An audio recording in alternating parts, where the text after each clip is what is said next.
Welcome to Sakshi TV special NRI talk show. I'm your host Shivani Raj. For today's show, we have an international lawyer, Mr. Srinivas Kaveti. His law firm, Kaveti Law Firm, is headquartered in New York City and which is an international law firm with a global footprint operating through their offices in Australia, Asia, Europe and North America. They help individuals and companies deal with their legal matters. Their innovative approach to legal representation had made them the #1 choice for clients around the world. Kaveti Law focuses on international laws and has a strong reputation for handling international businesses, investments and immigration-related matters in the United States, Europe, Australia and Asia. So firstly, let's welcome him on our show, and we would like to also wish him a very happy birthday. So hello, Mr. Srinivas. I hope you're doing well. Can you please introduce a little about yourself and what you do? Thank you very much, Shivani, and I really thank you. And you guys have taken me on my birthday. It's a very special day for me. I'm coming for the first time in Sakshi, and I'm so excited too. Yes. Coming to my background, I come from a small town in a place called. I was born in Khammam. I was raised in Karimnagar. My father was a lawyer, and my sister's a lawyer too. And now my daughter is also going to law school, third generation. I started my journey in Karimnagar, and then I studied my bachelor's in Nizam College. Went to law school in Symbiosis, Pune. I was a gold medalist in law. Did my master's in journalism also. Did my MBA with marketing. Did my master's in taxation law from Symbiosis. I was a good student back in 1985 to 89. Got into law practice in 99. It was first time. I was only 22, 23. I became a lawyer advocate, and then I started teaching also in a college called Justice Kumre Law College. I was very much involved in human rights and fighting the rights of poor people during the college time as well. I was also into moot court competitions. I was topper, and then I got into practice of law. I was teaching law in a law college. I was also teaching chartered accountants and bankers and BCom guys. That was my journey. I was also interested in politics, so I became a youth congress secretary of District of Karimnagar. And I was also into charity work, so I became a secretary for Lions Club. And about 20 organizations I was a president, Rajiv Youth Sangam, and many, many more. That didn't stop my journey. I was there with my father for a couple of years. Then I moved to Hyderabad, and didn't stimulate me. I went to Delhi. I was in Supreme Court of India. Worked for one of the best law firms in Delhi called Dua and Associates and Singhani and Associates. And my journey did not stop there. From there, I learned international trade law, joint ventures, technology transfer, trademark patent, intellectual property, big time litigation in Supreme Court, writ petitions in Supreme Court, High Courts.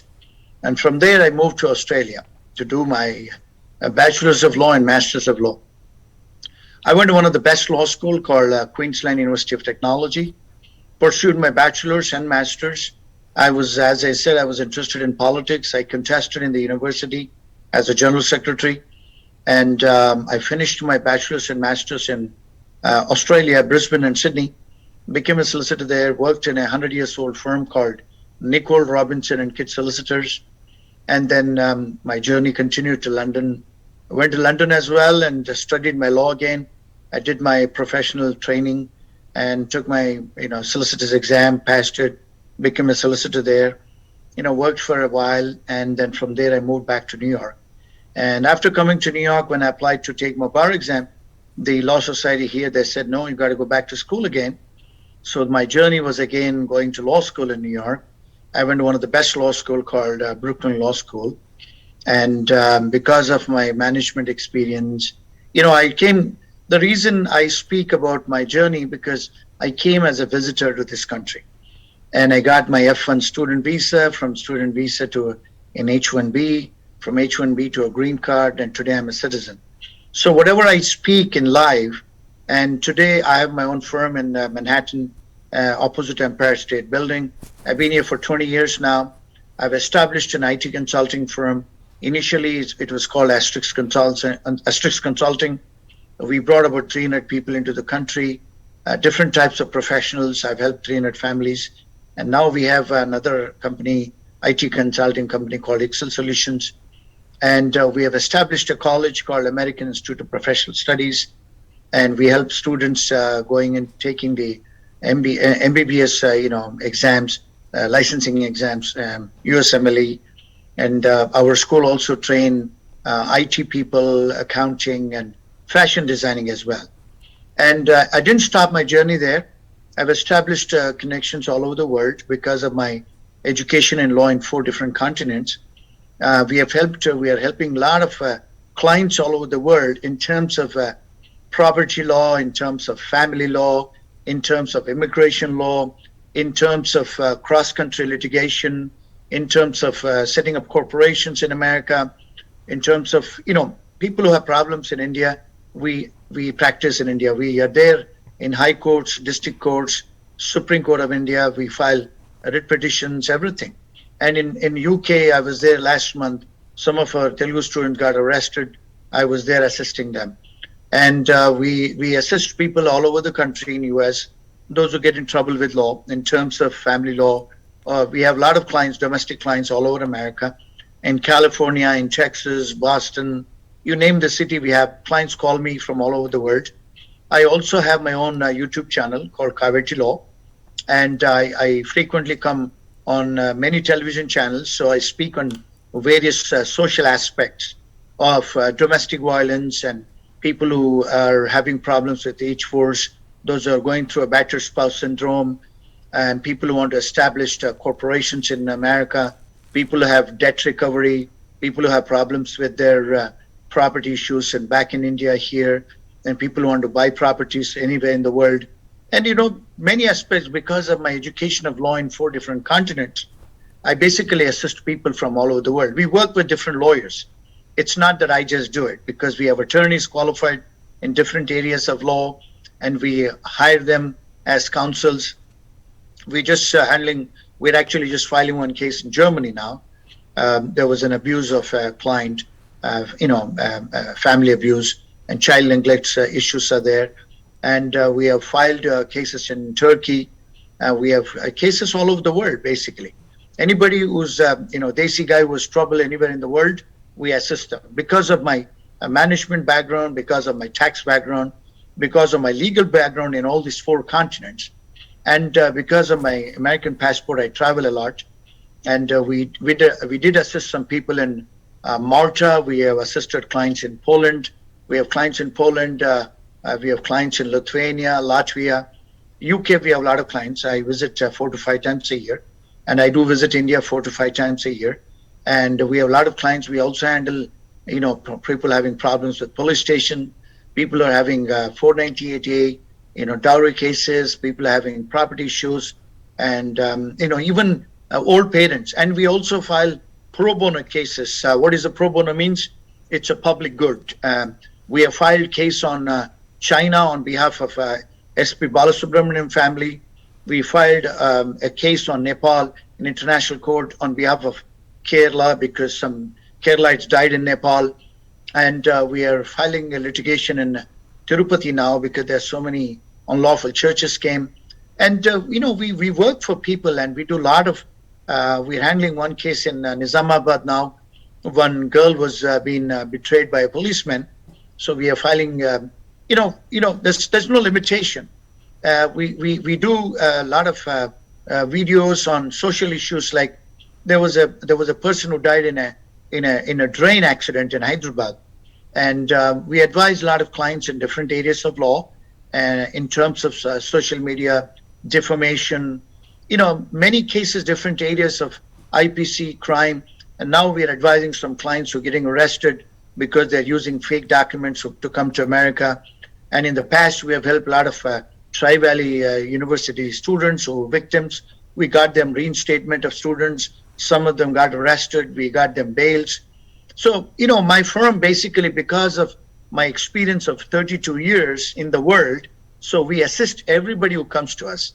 And, sometimes we have expertise, sometimes we hire outside lawyers, and we work with lawyers all over the world. We have offices in Delhi, Bombay, Madras, Bangalore. We have clients in Ahmedabad, Surat. We have clients in Punjab and in Kerala as well. Visakhapatnam, Vijayawada, Warangal, you name it. We have clients. And in Karimnagar, I come from Karimnagar. We have an office there.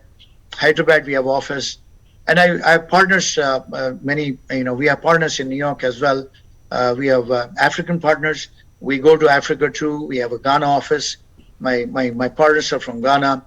And we have some Harvard lawyers who are helping us in filing bankruptcies. And we have some Spanish lawyers. We have different lawyers from all over the world. I work with different lawyers from different perspective, different spectrum of the world, because at the end of the day, the key is to justice to all, and we want to give good legal services.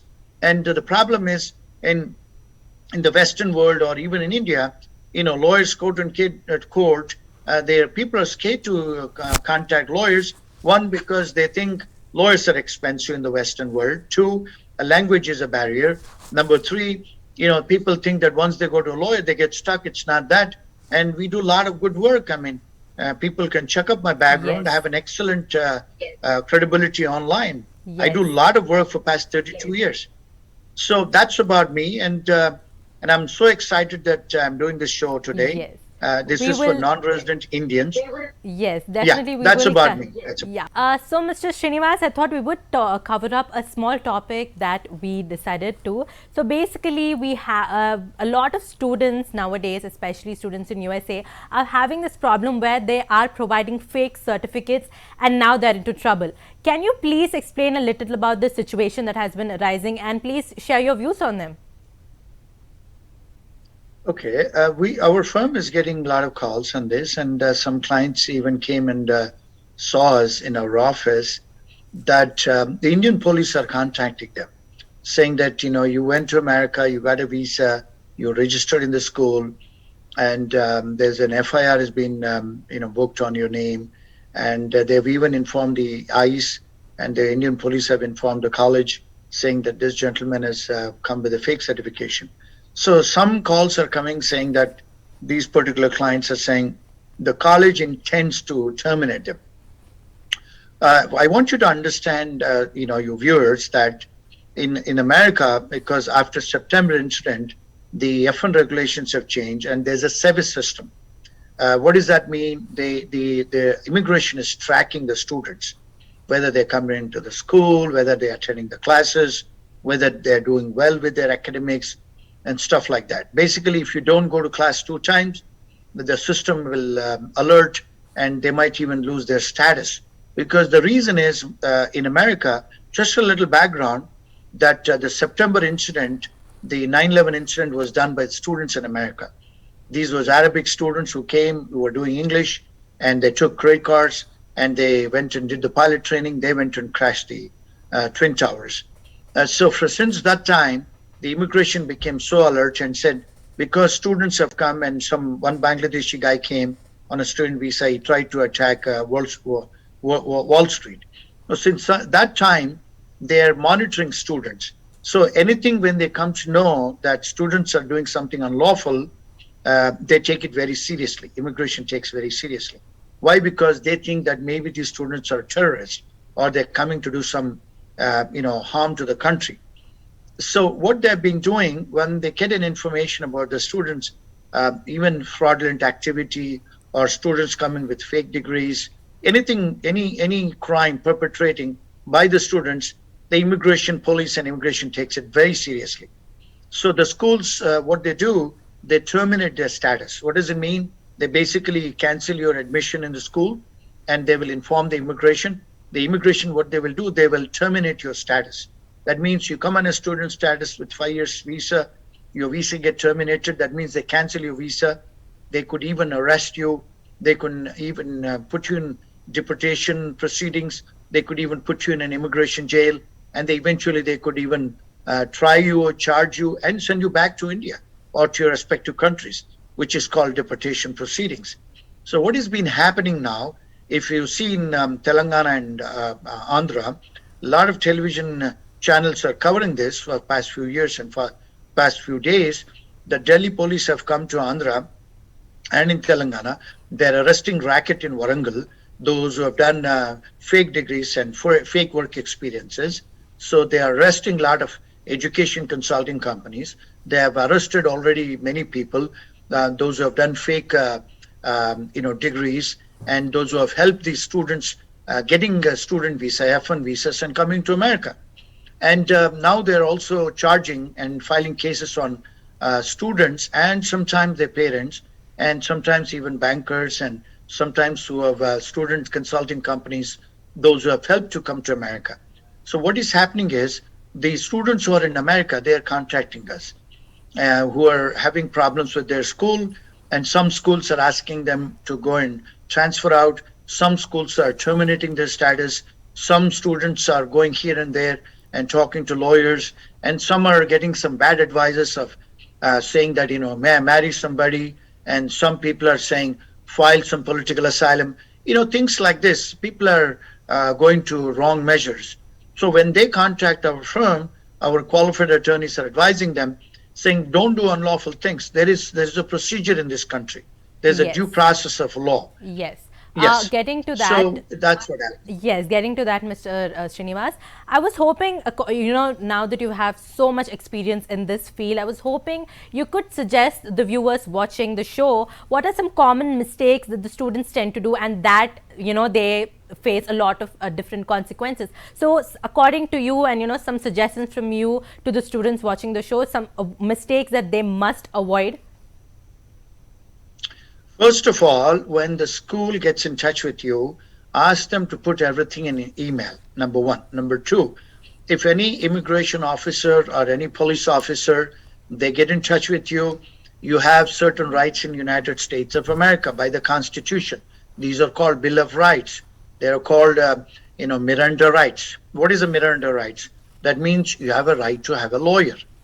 There are certain amendments in Constitution of America that is given protection to the individuals who live in America, whether illegal people or legal people, whether students or H-1Bs or green card holders or citizens. Anybody who is in American soil, they have certain rights. What is that right? You have a right to remain silent, number one. Number two, you have a right to have an attorney. Number three, a due process of law, procedural due process, substantial due process. What does it mean? When the police is giving you, they have to give you a notice. They have to give you something on a piece of paper. Number two. Number three, if they have to try you, if they have to charge you, they have to put you before the judge. So that's called notice and hearing. That means the immigration officer gives you an opportunity. You have a right to remain silent. You have a right to have an attorney. And once you say that I want to have my attorney, I cannot speak to you, officer. But one thing the students have to give. If the officer is asking your identity, you have to give the disclosure identity. If they ask you your address, you have to provide your address. If they ask your phone number, they can give it to you. You can give it to them. However, if they're asking anything more about your crime, did you come with the fake certificates? Is your education fake? Did you obtain a visa fraudulently? The students have a right to remain silent. They can say that, sir, I am exercising my constitutional right. I want to remain silent, and I want to hire an attorney. I will not speak without an attorney. The moment they say that, it's called Miranda rights, the police or any enforcement agency have to stop questioning you. So that's the first thing what students have to take care of themselves. And two, they can contact competent immigration attorneys in their own respective jurisdictions. Unfortunately, many of our Desi lawyers, they practice immigration law. They do H-1Bs, they do L-1s, they do corporate immigration. But there are very few lawyers who do immigration litigation, criminal immigration law. So you need to understand that you need to get hold of people who do litigation in immigration. That means who goes to court and defend such clients. Get in touch with such people and speak to some criminal lawyers who practice criminal law. And then you can, once you hire a lawyer, and let the lawyer talk to the investigative agencies, let the lawyer handle the case from then. That's the first thing they have to know. The second thing, don't get panicky. Sometimes students are doing unlawful things. Don't run away, because some clients are asking, shall I book a ticket and go back to India? You don't have to do that, because once you go back to India, you'll also be charged by the Indian police, because the Indian police is also looking for you. So you'll be in trouble in America, you'll be in trouble in India. So don't rush yourself. And you have certain legal rights. Hire some lawyers in America. Don't talk to some Indian advocates because Indian advocates would not know the American law. And don't talk to some family lawyer. The family lawyer would not understand what is a criminal law. And don't talk to some immigration H-1B lawyer who will not do any criminal law. So talk to lawyers who does criminal law practice and talk to lawyers who does immigration litigation practice anywhere in the country. The 50 states, there are very competent lawyers. Go and meet them. Don't do penny wise pound foolish because many students, they don't want to invest money. They don't want to see lawyers by paying a consultation. Go and see them. So that's my advice to the students. Yes, thank you. Thank you, Mr. Srinivas. Another question that I wanted to ask, I'm very curious, is that you did tell us that you cover so many different topics in your law firms. Can you please, give a little bit more information about what are some different kinds of cases that you do around the world? Because you told us that you travel around the world, you travel to US, Europe, Australia. So what are some common cases that you tend to deal with, Mr. Srinivas? Most of the times when I meet some Telugu people from Telangana or Andhra, many times there are cases pertaining to domestic law. Wife being subjected to physical abuse, mental abuse, and the husband is troubling wives. They're not opening a bank account. They're not allowing them to have a car driving license. They're abusing the children. They're threatening them, saying that if they're hitting them, they're saying, if you complain, I will send you back home. I will cancel your visa, things like that. Guys, I want you to understand, whoever is watching from the world, Western world is a civilized world. I lived in Australia, I lived in Canada, I lived in England, I've been living in New York. I've traveled about 30 countries in the Western world. The Western world, we all have human rights, basically. We all have rights. We have a right to live with dignity. We have a right of liberty. We have a right of speech, freedom of expression. We have a right to exercise our own religion. Every woman, every man, they have certain rights. So merely because you're coming to the Western world being a dependent doesn't mean that you're a slavery, because slavery is not there. It's abolished in America. So don't be slaves. We all have to live with dignity. Many times I come across such cases and people call me from England, people call me from different parts of the world. That's number one. Number two area I come across a lot of sellers, people who are doing business overseas, exporters. They supply goods, and in turn, these are sellers from India, and the buyers, they buy goods from overseas, and they don't give money. They don't pay money to our guys. That is the second area where I come across. The reason is because these sellers who are exporters from India, they don't have a good watertight contract. Once you supply goods, you should have some good watertight contract. The unfortunate thing, most of our suppliers and sellers and merchants from India, they approach their own chartered accountants. And the chartered accountants are not qualified to draft a contract. This is an international contract. There are two countries involved. There are two country laws are involved. And there is a breach of contract, where they have to go, which country they have to go, where they have to file litigation. I come across such cases, and a lot of cases by sellers from India, and they burn their hands, and they don't have a good contract, and they don't get money from overseas. Debt recovery, that's a debt recovery. And they don't know which court to go, whether they go to Indian court or they have to go to foreign court. Yes. Arbitration is the key. Yes. So that's the biggest problem by our Indian guys. Yes. Because that's the area we do it. We do it because it's international trade law. We do it all the time. Yes. And we draft a lot of contracts. Yes, Mr. Srinivas. And finally, is there anything that you want to say to the viewers watching the show? Again, I will wish you a very happy birthday. Anything that you want to say to the viewers finally? There are many areas in this small segment I cannot cover, but for students, I was kind of worried about the students from India and who are staying in America. Let them contact my firm. I will share my WhatsApp if it is okay. Number 917-324-7803, and my email is, my personal email is srikaveti@hotmail.com. And I'm not trying to solicit my business through this show. I just want to assist. We give some free legal advices to people, even domestic violence clients. H4 guys who have come to America, they also can renew their visas if they are subjected to a domestic violence. I mean, there are a lot of men also going through this, and a lot of women, they're losing properties back in India and America because husband, they don't disclose. So we handle a lot of those domestic violence cases. We handle a lot of H4 cases, and we also do a lot of Yes. corporate litigation. We Yes. also do a lot of, and a lot of Indians, a lot of NRIs, they burn their hands buying properties in India. We also do due diligence of, title search and Yes. everything in Indian properties. Yes. As it, matter of fact, I'm handling now one big client in Shirdi.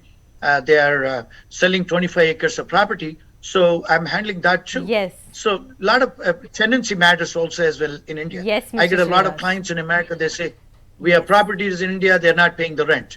So, have a good contract. That is Yes. the key. The problem is, our people, they go to chartered accountants. Chartered accountants are not qualified. Unfortunately, in Indian Yes, Mr. advocates, many Srinivas, people are I not. am really sorry. I think the time is up, but we did cover so many different topics. We will definitely have another show, maybe, talk a little. Thank you so much for the viewers for tuning in. You're watching Sakshi TV with me, Shivani Raj.